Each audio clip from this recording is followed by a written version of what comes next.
Hi guys, welcome to Females Deserves View YouTube channel. So it's another Monday. Happy new week. So I have actually decided that I'm going to be using the most of my Mondays to give my TED Talks most of the time, so that it will be like a good start into the new week. So for those that might need anything to any little advice here and there to motivate them, or anything, like, if you feel down, you feel discouraged or anything, you can always come to watch my videos. I might just drop something you might want to hear. So today, as always, I've actually highlighted a few points to make this as straightforward as possible, but I'm just going to be freestyling, okay, so that it will just come naturally. So it's going to be about how I made my first million in my baking career. Note that this is about my 8th year in my business, and it's not been all smooth. It's been bumpy and the likes of it. I'm not going to bore you all with that. All I know is this: I'm just going to be chipping in a few tips and ideas or advice that I feel would work. By the way, I'm about to work on a cake, but I just thought to chip this in before I go ahead to do my cake. So first off, I'd like to let everybody know that in any business you venture into, not necessarily only in the baking industry, because this key point is applicable to any kind of business that you want to get yourself involved in. So this is just for entrepreneurs generally. Please never make making profit your number one priority, knowing fully well that everybody goes into business to make profit. But you need to understand that your profit might not be constant. So if you put your major aim of kickstarting a business and making profit, and the time when the profit doesn't come, you are going to get very easily discouraged and lose the motivation to go ahead with whatever business that you have ventured into. So the first thing you need to know to keep you going every single time is for you to be happy. You need to find joy in doing whatever it is that you find your hands to do.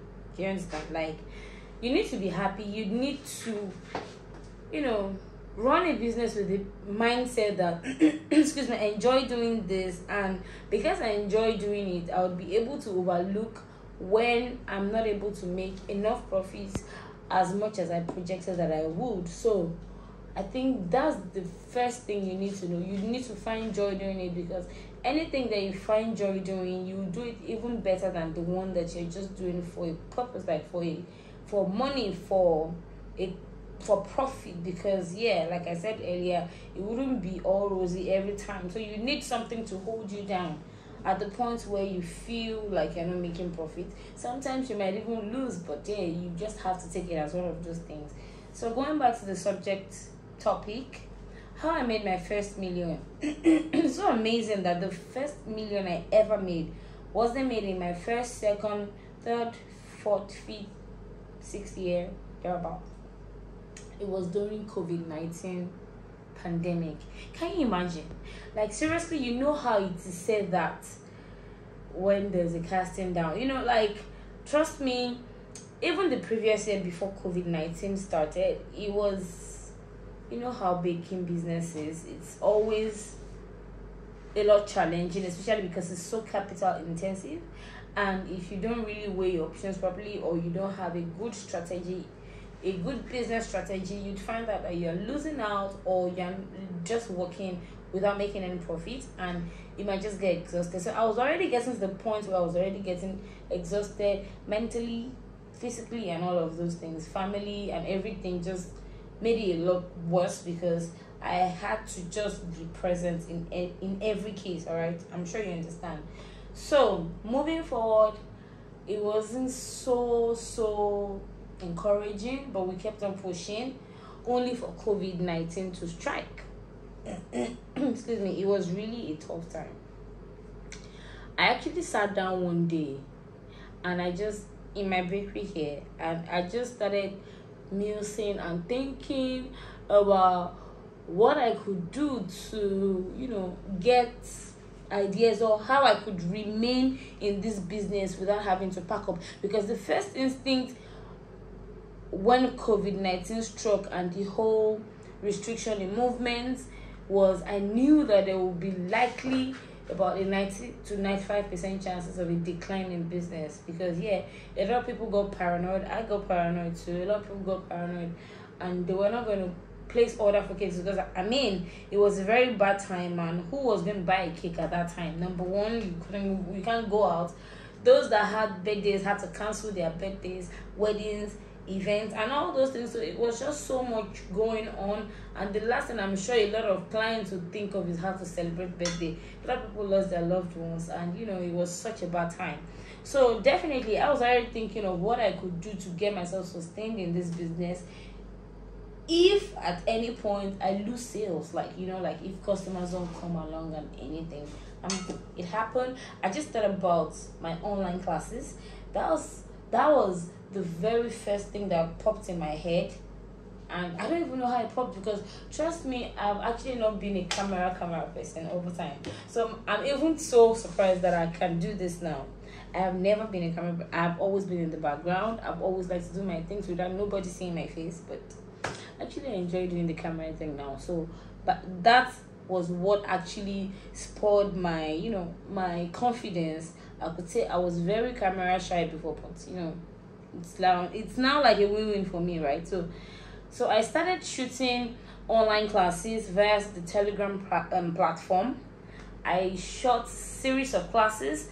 I wasn't doing live classes because I knew how demanding it would be and how still demanding live classes are, because you need to be online at the time your students are online. So I wanted to test run it and just offer classes, baking classes, my very dear or my very precious whipped cream class, and the likes of it. I'm not gonna, I couldn't believe, still thinking now, casting my mind back now, I know it just had to be God, because the previous year I would never have thought of having an online class, because trust me, I was already thinking, oh, how am I going to get cameras and all of those things. But I was able to even find a way around it. I was able to shoot very clear videos using my mobile phone. Trust me, like, I didn't even need to get very big gadgets and all of that. That was when I understood that a lot of people are more particular about the content that they get, despite the fact that yes, the quality of whatever it is that you're giving to them must be very top notch, but at least a lot of people have the notion, or still have the notion, that online classes isn't so detailed. So that was like what I was scared about too, because I was thinking, what if I shoot these videos and nobody comes to show interest in buying the class and anything? It's going to be a waste of time. So I took the risk. I did everything. I made cakes. I did all those things. So I had different modules and different programs. I had everything on my online platform. So all I used to do was just to add them to a particular class. We used to have like a general day where we talk about everything about video, questions, answers, and all of this, and then I leave it open till any time that anybody can watch it. And one thing I did about my online classes is that for everyone that joins my class, I'd never really take them out or restrict videos. So as soon as you enter into the class, you have unlimited access. All you need is download the videos, and then you can have it for keeps. So it works differently for different people, but that was what I did, and I'm very sure a lot of people got happy with that, because they knew that they could watch at their time, they could learn at their pace, and I got so many amazing feedbacks that propelled me to do more. And trust me, the sales I made from singularly hosting online classes was actually jaw-breaking. I'm not going to tell you lies. I don't even know how it happened. I just started having skyrocketing credit alerts. Like, people were just willing to join because they were really affordable classes. And then that was when I even understood that, trust me, for these online classes, it's always the best bet for you to make it cheap. The cheaper the better, because when you make it cheap, you get more people coming to you. I'm not telling you to make it ridiculously cheap. I'm not telling you to do it at a giveaway price, because I've been with that kind of notion that goes that you cannot actually get knowledge cheap. Any knowledge that you source cheap is never appreciated. That's my opinion. It might not be true, but that has been my opinion over time. Like, because I know excuse me, I know how learning process. You need to pay something. That's why I rarely do, even see, for all the giveaways I ever have on my Instagram page, I've actually avoided offering free stuff, like free classes or anything to anybody, except, maybe once out of 10 times. Reason is because as much as people would appreciate it at the time that they get it, they will not actually value it as much as if they are paid, even if it's 500 naira for it. Because they say your passion lies where your money is, right? So when you pay for something, you appreciate it, you want to put it into practice, and you want to make sure your money counts. Like, you don't want to have the impression that you wasted money, right? So whatever it is, I always try to put a tag to whatever class that I offered. But I didn't make it neck breaking. I made it really accessible, knowing fully well that I took advantage of the situation on ground, knowing that people couldn't even come to me to learn. I couldn't go anywhere to teach. So I just had to shoot clear, nice videos that were well detailed and explanatory, right? And people from all over the world joined my classes. Tanzania, everywhere, Ghana, Nigerians, US, everywhere, they joined my classes. And for the fact that I always got good feedbacks, I knew that I did something right, and it propelled me to do more. So let me tell you something, how I made my first million. This is one of the most principal factors that I put in place, and this was the major thing I did that got me my first million. Because at the time, I put a class at 5,000, for instance, and I had over 500 participants for just a single class. The records are there anyway. So for that, and trust me about the online classes, it's not like a one-time thing. Those videos that I've recorded way back then are still very much in use. So there are still people that even still come to me at this time to still register for those classes. So like, it's like a continuous thing. It's a continuous thing, and that's just one class. And I have well over 9 classes already recorded, pre-recorded, that actually explain every detail properly for everybody to learn, just as if they were with me physically. And that's like the advantage I had with my online classes. Aside that, I just stumbled on the idea of making cake slices. If you notice that I've done about 2 to 3 videos teaching how I make my cake slices, that's because of how so passionate I am with it. You don't want to know how I started this cake slice business. Let me tell you something. When I started this cake slice business, I don't even know where the inspiration came from for me to start cutting up my slices in that rectangular pattern.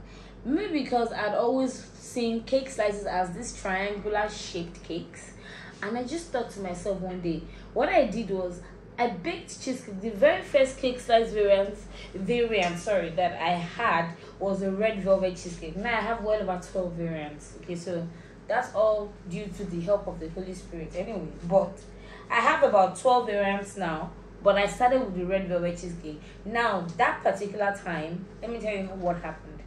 I had a dessert job to do, and the event just got suddenly cancelled. Like I said, during COVID. So I was already prepping for some of these things, and then it got cancelled. I was already so sad. I was like, what is going to happen to all these cakes? I had the red velvet already baked. I had the cheesecake already baked. So what did I do? I just said, oh, okay, let me try something. And I just sandwiched the cakes up, because they're square cake, they were square shaped cakes, because those are the kinds of cakes I use for my own cake slices. I'm not talking of those slices, the dessert cut slices, the really smaller cube size ones that look really portable on the dessert plate. So it's just like, oh, okay, what do? I'm not getting any customer order right now. People rarely order squared cakes. They do the regular round most of the time. So what do? I don't want to keep it for so long. So I just sat down and I just cut half of it. I divided it into 2, cut half of it, layered it, a layer of red velvet, layer of cheesecake, and then another layer of red velvet, cut into two and left one bit apart. And then I just said, oh, how can I cut this? And I just started cutting it in the rectangular cut, and that was how it came about. Trust me, no anything, no prior learning, no prior anything. It just came by like that. And when I looked at it, I was even like, I told people around me, I was like, do you think this thing will sell? Somebody told me that day, what is this? Do you think it was who will buy this one? Not because they didn't believe in me, but I'm sure it was because it seemed like the wrongest time to introduce such a thing at a time when people were probably upset with the situation in the country, with the whole pandemic. People are not ordering big cakes. How then do you expect them to order probably slices or anything? But yeah, I think I insisted on it. I'm going to post it on my page. Anybody that doesn't like it should not like it. Anybody that likes it should like it like that. Sometimes I'm like that. And then I posted it. Do you know that for that singular post, the shot wasn't even perfect. It wasn't even 100% because I just snapped it random. I just wanted to test waters.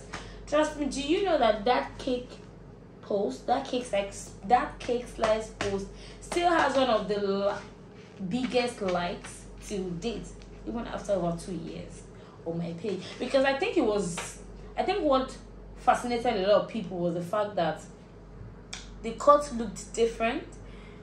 The neatness of the cut looked different. It wasn't the usual triangular shape, and a lot of people even had to slide into my DM to ask me, how did I cut it?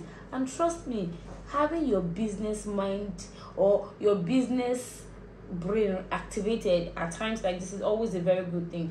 Always know when to introduce ideas, always know when to introduce things.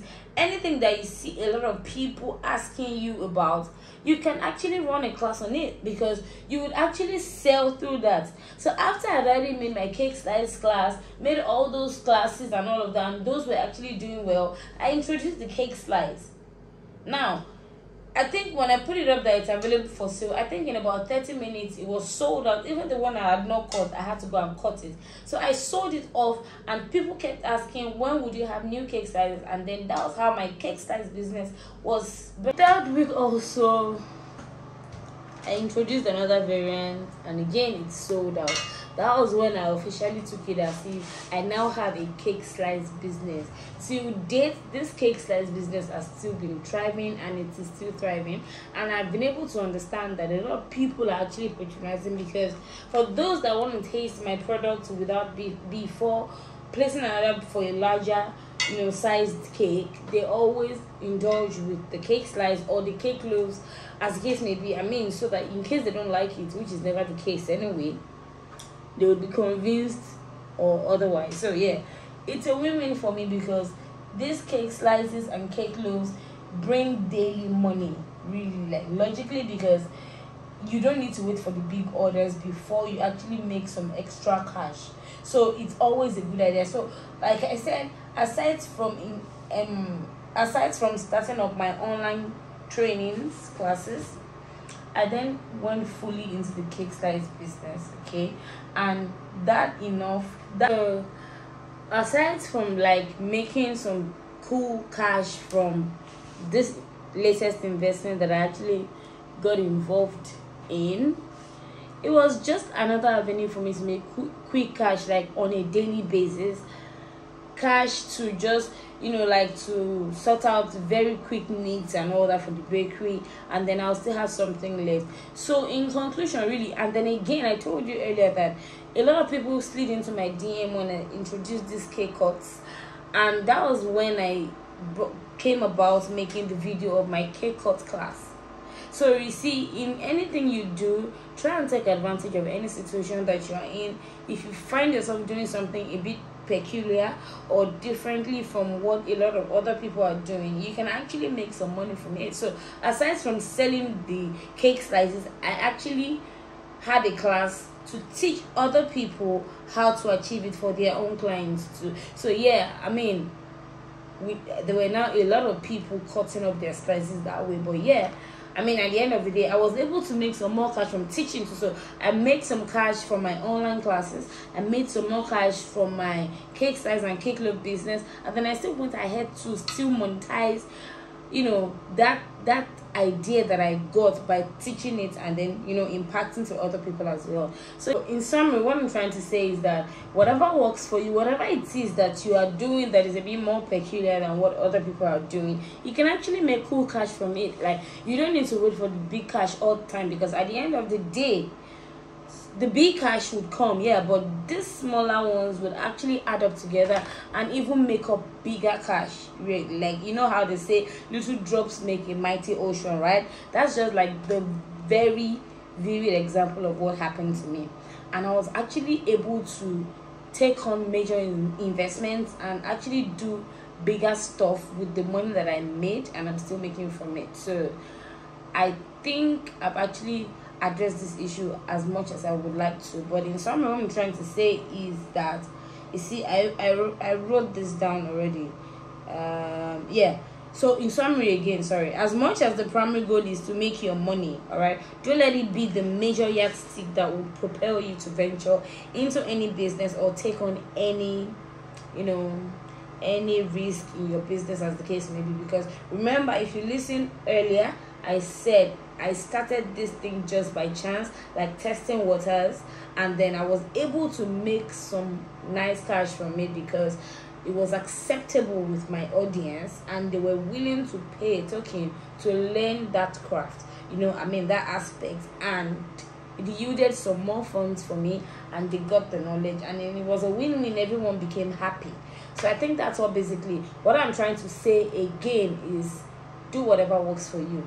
Don't put the money as the priority. Put your passion. It was my passion, and the need to do more and to do something differently that actually started this whole thing in the first place. Okay, so just do you. Put out your best foot every single time. Do your best every time, and always think of ideas to be creative so that you will have something that will stand you out every time, and at the end of the day you can actually make some money from it. So there isn't anything as nice and having passion for something, enjoying doing it, and then making some money from it. So I hope that this TED Talk actually addressed some issues. I hope you enjoyed listening, and I hope that you're going to utilize everything that we discussed. Do you be happy? Make sure that you have passion for it, okay? And be interested in your craft. When you are interested in your craft, it's going to spur you to want to do more. It's going to spur you to think out ideas that would actually generate funds for you and even stand you out from the crowd. Okay, so that will be all for today. I hope you enjoyed the class. I hope you learned something new. Please apply it to yourselves in your own individual capacities. So as always, I remain your favorite girl, Famous Desersville. Happy New Week. Do subscribe to the YouTube channel as always. Click the like button and always stay close so that anytime I release any content, you'll be the first to know about it. I love you all.